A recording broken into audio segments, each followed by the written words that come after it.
On August 4th, 2020, at exactly 6:07 p.m., one of the largest non-nuclear explosions in human history tore through the heart of Beirut.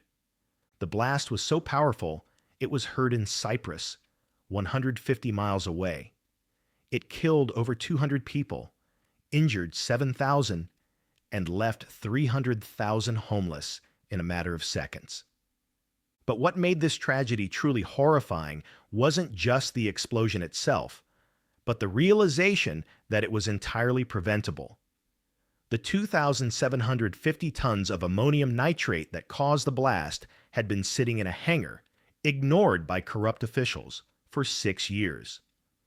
For the people of Lebanon, the mushroom cloud rising over their port wasn't just a physical disaster. It was the violent, final nail in the coffin of a nation that was already dead. Just months prior, the country's banking sector, once the envy of the region, had collapsed. The life savings of millions of people simply evaporated into thin air. The currency lost 90% of its value, plunging 80% of the population into poverty. Today, the country effectively has no electricity. Banks are fortified with steel plates to protect them from angry depositors, and citizens have resorted to holding up bank tellers at gunpoint just to withdraw their own money to pay for medical bills. It is a dystopian nightmare, but it wasn't always like this. In the 1960s, this tiny Mediterranean nation was known as the Switzerland of the Middle East.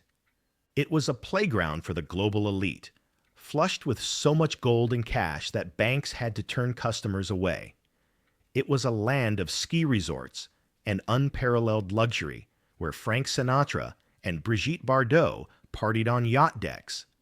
So how did a country with so much gold, so much talent, and so much potential manage to delete its own wealth? This is the story of the rise and fall of Lebanon.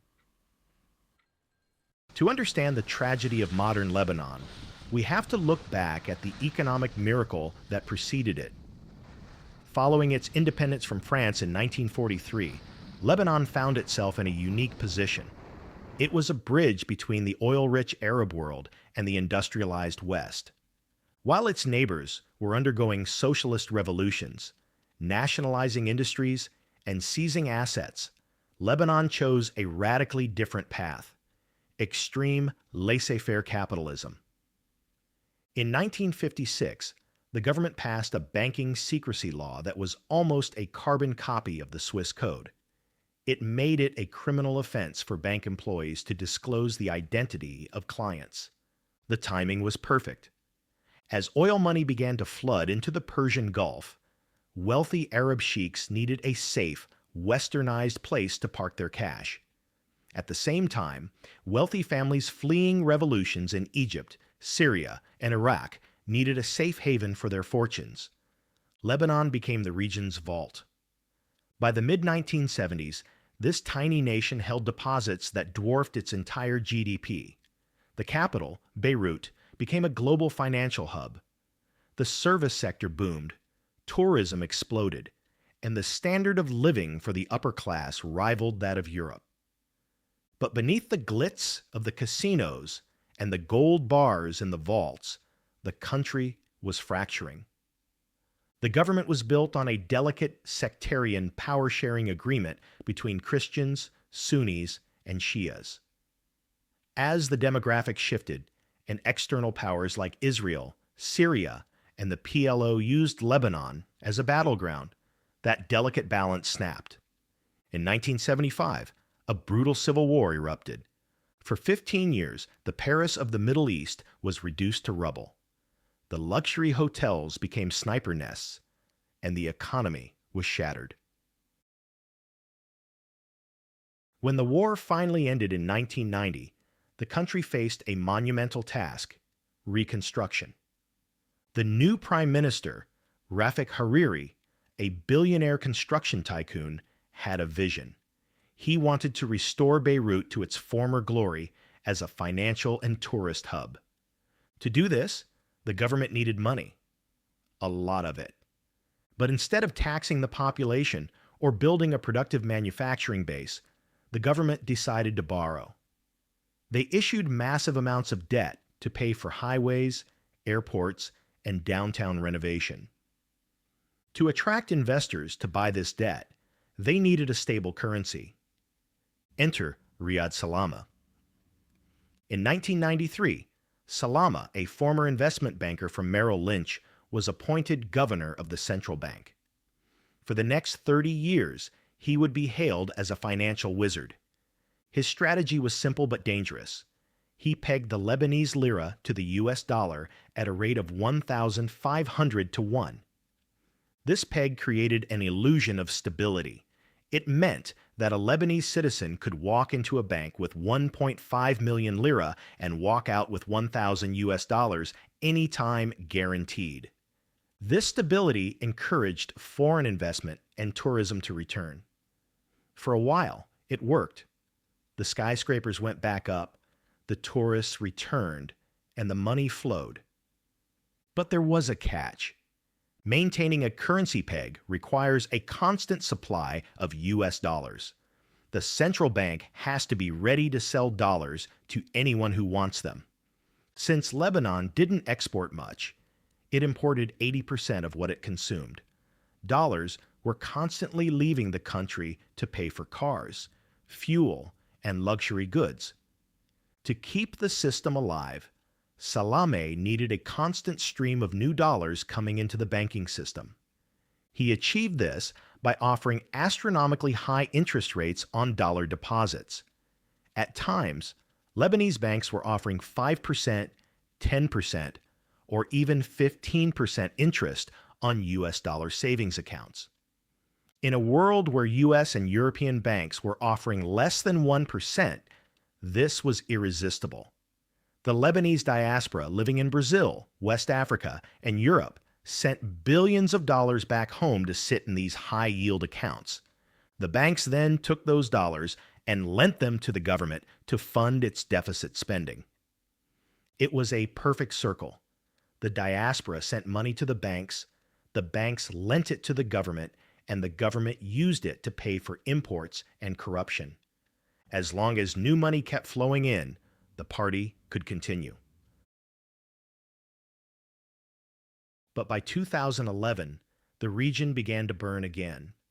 The war in neighboring Syria and political instability inside Lebanon spooked investors. The flow of dollars slowed down. The bucket had a hole in the bottom, and the tap was turning off. This is where the wizard Riyad Salama pulled his final fatal trick. In 2016, he launched what he termed financial engineering. In reality, it was a state-sponsored Ponzi scheme. The central bank began borrowing dollars from local banks at exorbitant interest rates, sometimes creating immediate returns of 40% for the banks. The banks, desperate for these profits, encouraged their average customers to deposit even more dollars, offering high interest rates to grandmothers, students, and retirees. The entire nation's economy transformed into a mechanism to attract dollars. Doctors, engineers, and teachers stopped investing in their businesses and put their cash in the bank, living off the interest. But the central bank didn't have the money to pay them back. It was using new deposits to pay the interest on old ones. The losses were mounting in the billions, hidden by creative accounting and secrecy laws. The IMF warned them. The World Bank warned them. But the political elite, who owned many of the banks and benefited from the system, looked the other way. In October 2019, the House of Cards collapsed. Facing a budget crisis, the government announced a tax on WhatsApp calls. It was a trivial amount, but for a population tired of corruption and poor services, it was the spark. Mass protests erupted across the country. Panic set in. Everyone rushed to the banks to withdraw their dollars, but the dollars weren't there. They had been spent by the government on fuel subsidies, inflated contracts, and corruption over the last 2 decades. The banks, facing insolvency, did something illegal but sanctioned by the political class. They locked their doors. When they reopened, they instituted informal capital controls. You could see your $1 million on the screen, but you couldn't touch it.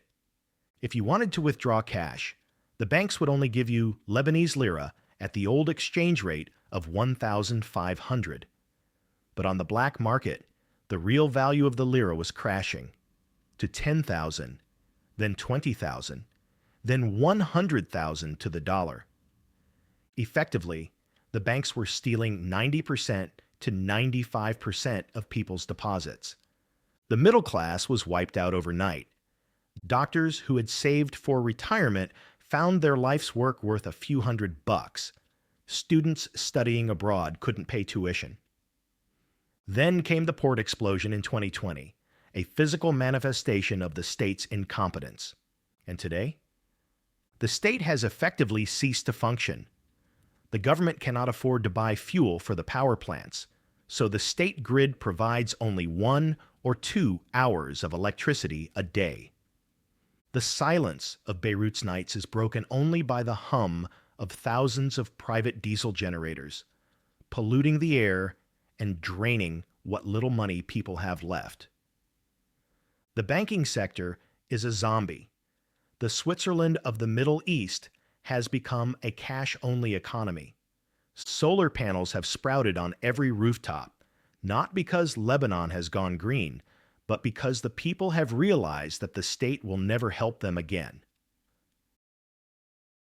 The tragedy of Lebanon is not that it lacked resources. It is a tragedy of trust. For 30 years, the country operated on a lie.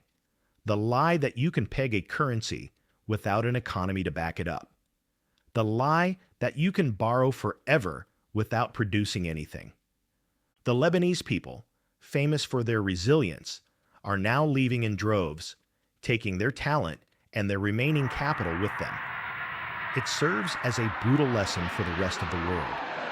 A banking system is only as real as the trust that supports it. And when a nation treats its economy like a casino, eventually the house always wins, and the people lose everything.